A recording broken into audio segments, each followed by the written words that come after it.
Hey guys, it's Jeff the World here, just doing a quick tutorial on the basic setup that you're going to want if you want to start making DOS music or other forms of micro music.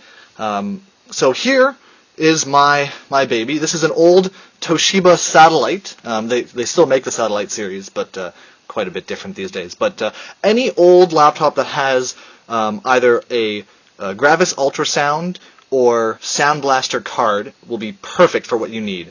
And they're incredibly easy to find and cheap. You can grab them on Craigslist or eBay. This one I got for free from someone, but you can grab them probably for $10 to $15 plus shipping. Usually shipping is going to be more than the actual computer. But if you check Craigslist, I'm sure you'll find something that has one of these old Sound Blaster cards for very, very little.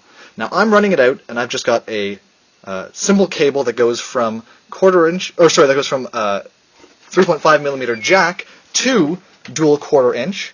Now, whatever your little mixer that you're going to use is, you may have XLR, or you may have 1/4 inch or RCA. So whatever you want, you'll just want to go from the output there into your little mixer. Now, the mixer I have is an old kind of beat up Mackie. Now, Mackies are great. They are pretty easy to find, an older one, and they last forever. They're not like Behringer do great starter mixers. A lot of people kind of bash Behringer for their mixers. They do great starter mixers, but their build quality isn't quite as high.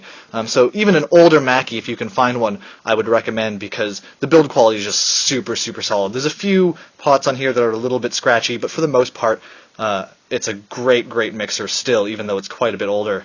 Now, from the output of here, I've got two XLR cables running into this, which is what's called a snake. Now, this is a homemade snake. You can see it's just got this plastic tubing on it and a whole slew of XLR cables for all my inputs and outputs.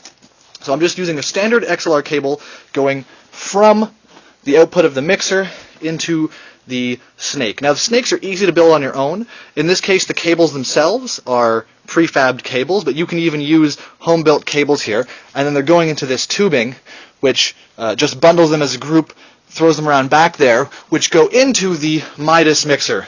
Now, you definitely want a mixer at least this big. This is an analog mixer with 15 channels, and it's quite a nice mixer. It'll probably run you somewhere around $21,000. This one here is custom built, so it's hard to tell exactly what the price would be. But a pretty low entry price, especially if you're making DOS music. $21,000 is a pretty low entry level price. You can go up as high as maybe $50,000 or $60,000 and still be relatively reasonable for your mixer here. Now, this is running all of its outputs into the ADAT here, which I'm not sure if you can see. It's on the top here. The ADAT is getting, the ADAT's getting the first 8 channels here, and the second 8 channels are on the M audio.